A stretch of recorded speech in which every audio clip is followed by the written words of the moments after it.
Hi friends, 21 days weight loss சேலஞ்சில் இன்றைக்கி day 7. Empty ஸ்டொமக்கில் என்னோடய வெயிட் பார்த்திங்கன்னா 66.7. மார்னிங் ஃப்ரெஷ் ஆகிட்டு என்னோடய தைராய்டு டேப்லெட் எடுத்துக்கிட்டேன்.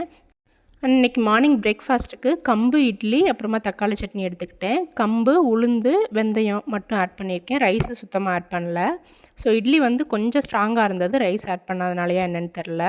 பட் டேஸ்ட்டு நல்லா இருந்தது. பசங்களுக்கு தோசைலாம் ஊற்றி கொடுத்தேன், கிறிஸ்பியாக வந்திருந்தது.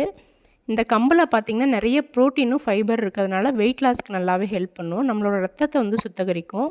இந்த சம்மர் டைமில் நம்மளோட பாடி ஹீட்டை கம்மி பண்ணும். ஸோ கண்டிப்பாக கம்பு வந்து உங்கள் ஃபுட்டில் ஆட் பண்ணிக்கோங்க.